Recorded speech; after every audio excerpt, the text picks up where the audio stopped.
कब्रिस्तान मदरसा जैसे जमीनों पर अतिक्रमण करने वालों पर कार्रवाई करने के लिए दरभंगा में जिला लेवल पर कमेटी का गठन किया गया। कब्रिस्तान मदरसा के जमीन पर कब्जा कर अपना मकान व दुकान चला रहे हैं, उन्हें हटाया जाएगा। 5 नवंबर को मोहल्ला बीबी पाकर स्थित कब्रिस्तान पे अतिक्रमण को लेकर भारी अवामी बैठक हुई और अतिक्रमणकारियों को 10 दिन का समय दिया गया। आज उसी की कैंपस की घेराबंदी कर दरभंगा के सभी कब्रिस्तान चोर को चेतावनी दी गई कि जल्द ही कब्रिस्तान की जमीन को छोड़ें। आइए कमेटी के सदस्यों ने क्या कुछ कहा है आपको सुनाते हैं। ऐसे लोग जो दरभंगा में कब्रिस्तान की ज़मीन पर नज़र गड़ा कर उसको हड़प करना चाहते हैं, क्या कुछ कहना चाहेंगे?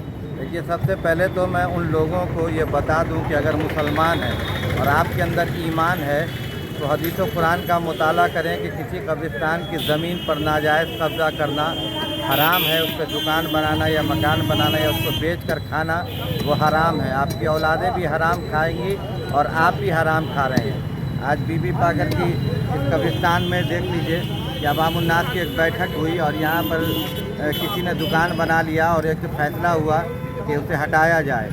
और इसी सिलसिले में आज इस कब्रिस्तान की बाउंड्री हो रही है। मैं उन तमाम एक कमेटी बनाई गई 25 से 30 लोगों की, शहर के लोग उसमें शामिल हैं और मैं उन तमाम लोगों को ये बताना चाहता हूँ कि इंशाअल्लाह यहाँ के लोग अब बेदार हो चुके हैं और मेरी कोशिश है और लोगों की भी कोशिश है कि ज़िला लेवल पर एक कब्रिस्तान की कमेटी बनाई जाए और जिन लोगों ने अवैध कब्जा कर रखा कब्रिस्तान पर उसके खिलाफ कानूनी हो या सामाजिक स्तर पर हो कार्रवाई की जाए। जी, पिछले दिन एक मीटिंग हुई थी जिसमें कब्रिस्तानों को अतिक्रमण मुक्त करने की बात कही गई थी, क्या कुछ आज हो रहा है?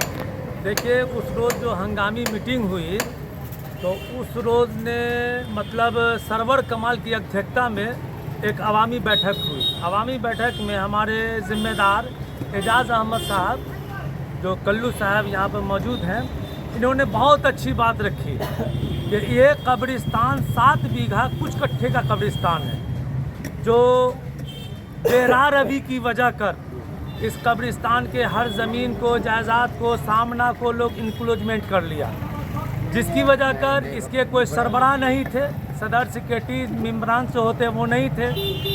तो हम लोगों ने एक फ़ैसला लिया कि सबसे पहले एक कमेटी गठन किया है। तो अल्हम्दुलिल्लाह एजाज साहब की अध्यक्षता में एक बैठक हुई। उस बैठक में हम लोगों ने 25 आदमी को मेंबर के तौर पर चुना गया है।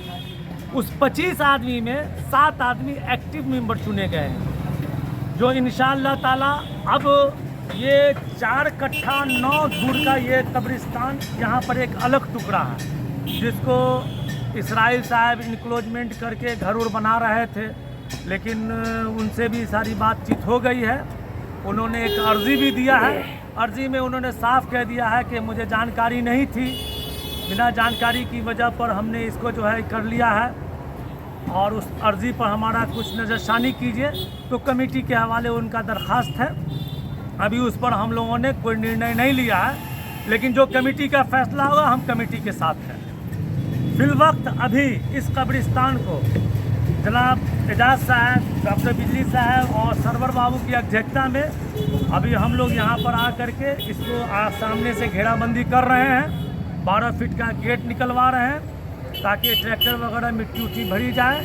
ये कब्रिस्तान है और कब्रिस्तान रहेगा, इस पर किसी का दबाव नहीं है और इसके ज़िम्मेदार गठित कर दिए गए हैं। और ये कब्रिस्तान को कहा जाता है शहर खामोशा, यानी यहाँ लाखों लेटे हुए हैं लेकिन एक आवाज़ नहीं है। हमारे धर्म में, हमारे इस्लाम में है कि मुर्दा बजस्त जिंदा, मुर्दा मरने के बाद वो जिंदे का मोहताज है। हम लोग जो चलते हैं तो मेरे चप्पल के चलने की आवाज़ भी मुर्दा सुनते हैं। हम लोग बोलते हैं अस्सलामु अलैकुम या अहलल क़बूल, मुर्दे जवाब देते हैं।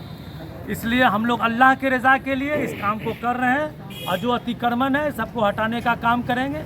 कब्रिस्तान की सारी जिम्मेदारी हम लोगों के साथ हुआ है, इसको देखभाल करेंगे और लोग ताउन भी दे रहे हैं। आवामी से हमारा दरख्वास्त है कि जो हो सके कब्रिस्तान के लिए डोनेट करें। देखिए, कब्रिस्तान के अतिक्रमण का मामला था। अल्हम्दुलिल्लाह हम लोग इतवार के रोज़ एक बैठक हुई, अवामी बैठक, जिस बैठक में मैंने तमाम कागजी सबूत के साथ आवाम को मैंने कागज़ पेश किया। ये कब्रिस्तान 4 कट्ठा 9 धूर का है। वो कब्रिस्तान लगभग 6-7 बीघे का है, लेकिन कब्रिस्तान अब वहाँ है। वो जो रास्ता है वो भी कब्रिस्तान पर है। आप पश्चिम तरफ मिल्लत कॉलेज के बगल से एक रास्ता गया है, वो भी कब्रिस्तान पर है। लेकिन सारे कब्रिस्तान पर अतिक्रमण आज से नहीं, ज़माने कदीम से है, हम लोगों के आबा व अजदाद ही के वक्त से। बल्कि इस कब्रिस्तान में जितने भी दरख्तान थे, जैसे आम के दरख्त, जामुन के, लीक के दरख्त, शीशम के दरख्त, सभी की जो आमदनी थी उसको गलत ढंग से लोग खाया करते। जब अल्हम्दुलिल्लाह आज से 10 साल पहले मैं इसमें गया तो जाने के बाद सबसे पहला काम मैंने किया कि कब्रिस्तान के कागजात को ऊपर किया। जब कागजात मैंने देखा तो आपको इधर में 19 कट्ठा 4 धूर का कब्रिस्तान है, जिसका खेसरा 23,227 है, जो प्योर कब्रिस्तान है 1898 के खतियान में। उस खतियान में जब मैंने देखा ये कब्रिस्तान है तो भाई आखिर इस पर अतिक्रमण क्यों है। कितने लोग कब्रिस्तान की ज़मीन को अतिक्रमण किए हैं? लगभग हमको बुझाता है कि वही 15-20 लोग जो है अतिक्रमण वो कब्रिस्तान की ज़मीन को, जिसको इंशाअल्लाह ताला हम लोग कोशिश कर रहे हैं कि एक बैठक करके, अवामी बैठक करके इन लोगों को नोटिस दिया जाए कि साहब अतिक्रमण को आप लोग मुक्त कीजिए ताकि कब्रिस्तान साफ़ सुथरा हो जाए। तो सबसे पहले तो इस कब्रिस्तान का एक मसला था, अभी जो अतिक्रमण इसराइल साहब किए हुए थे उन्हीं के बारे में लोगों ने कहा कि सबसे पहले इस कब्रिस्तान को मुक्त अतिक्रमण से किया जाए, तब हम लोग आगे मुक्त के लिए बढ़ेंगे इंशाअल्लाह ताला। कल एक बैठक हुई शाम में, जिस बैठक में ये पास हुआ कि सबसे पहले हम लोग पहले घेराबंदी कब्रिस्तान का कर दें ताकि सेफ़ हो जाए, जानवर नहीं जाए, कोई दूसरा नहीं अतिक्रमण कर सके। और उसके बाद फिर जो इसराइल साहब का जो मैटर है हम लोग फिर उसको देखें। कितने दिन में इसराइल साहब का मकान का जो अतिक्रमण है कितने दिन में? अवामी बैठक के मुताबिक आवाम ने इनको 10 दिन का वक्त दिया है कि 10 दिन के अंदर में आप अपने अतिक्रमण को हटा लें। नहीं हटाएंगे तो फिर जो अवामी फैसला होगा हम लोग आगे बढ़ कर के काम करेंगे। क्या नाम हो गया? वह नाम हो गया एजाज अहमद खां उर्फ कल्लू, मोहल्ला फैजुल्ला खां के रहने वाले हैं। किस जगह पर ये कब्रिस्तान का जमीन है? ये बीबी पकड़ कहलाता है, बीबी पकड़। सारी बातें इन लोगों ने बताई, लेकिन एक बहुत बड़ा सवाल है जो आम आवाम के जहन में है कि क्या आप लोगों ने जो कदम उठाया अतिक्रमण मुक्त करने, काफ़ी मुश्किल होगा, तो क्या लगता है कि सफलता मिलेगी आपको इसमें? देखिए, सबसे बड़ी बात यह है कि मस्जिद, मदरसा और कब्रिस्तान या मंदिर हो या अनाथालय हो, ये हिंदू आस्था से और मुस्लिम आस्था से जुड़ी हुई चीज़ है। और लोग अपने आस्था के लिए बहुत ईमानदार होते हैं। लोग अपने आस्था के लिए बहुत ईमानदार होते हैं। आज हम लोगों ने भी पाकर कब्रिस्तान के लिए मेहनत की। अवामी बैठक में बहुत सारे लोग यहाँ पर शामिल हुए। अवाम ने फैसला किया। अवाम ने फैसला करने के बाद जो अवाम ने कहा कि ये कब्रिस्तान की ज़मीन है, इसको खाली करना है। उनको 10 दिन का अल्टीमेटम दिया गया। वो 10 दिन के बाद वो खाली करेंगे। बाकी यहाँ पर जो भी कैंपस घेराबंदी हो रही है, तो अवाम के सारे जागरूक लोग यहाँ मौजूद हैं और सब लोग मिलकर कैंपस करवा रहे हैं। अतिक्रमण मुक्त कोशिश करेंगे। दरभंगा में हर जगह जहाँ भी कब्रिस्तान का मामला होगा वहाँ बढ़ चढ़ हिस्सा लेंगे, लोगों को जागरूक करेंगे। पहले तो लोग को जागरूक करना है, उसके बाद ज़मीनी स्तर पर काम करना है हम लोगों को। तो यह मुहिम पूरे दरभंगा में चलने वाले आप पूरे लोग के लिए? दरभंगा के लिए हम लोग तैयारी कर चुके हैं, क्योंकि हम लोग कब्रिस्तान चोर से बहुत परेशान हैं।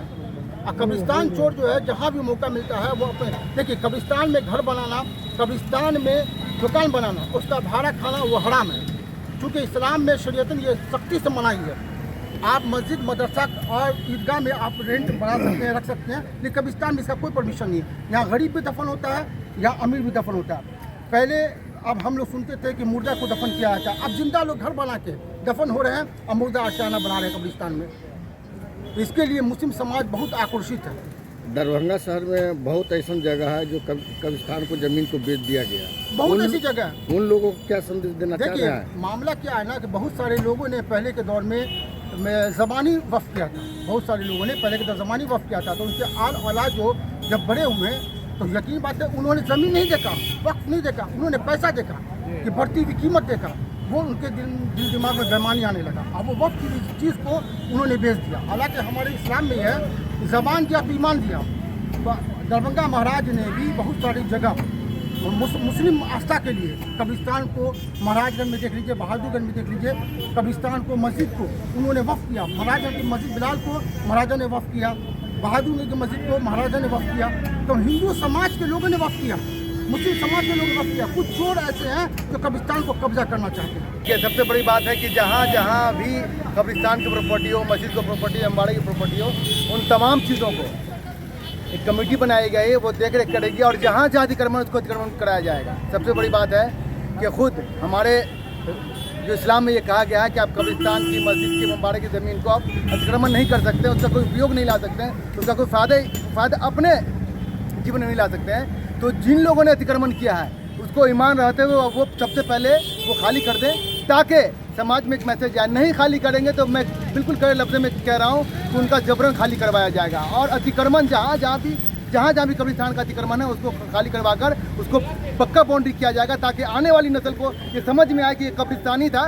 ये जो है जो भूमाफिया कर रहे हैं गलत पेपर बना करके कि ये कब्रिस्तान नहीं फलां की ज़मीन थी, ये जब घेराबंदी हो जाएगा तो आने वाले जनरेशन को ये साफ पता चलेगा कि ये कब्रिस्तान ही था और ये कब्रिस्तान ही रहेगा। चाहे जो लोग भी आ जाएं, ये बात ये समझ जाएं कि आने वाले वक्त में जो पूर्वज हमारे कर चुके हैं, जो जा चुके हैं करके गलतियाँ, उसको आने वाली नस्ल को हम लोग चाहते हैं सुधार कर दें। इसमें सरोवर बाबू का दिल से धन्यवाद व्यक्त करता हूँ कि वो आगे आए, इस पहल को आगे आए और आगे आने के बाद अब जहाँ जहाँ जो कब्रिस्तान में जहाँ जहाँ जो परेशानी होगी उसको हम लोग सब मिलजुल करके अतिक्रमण मुक्त कराएंगे और वहाँ घेराबंदी करवाएंगे इंशाअल्लाह।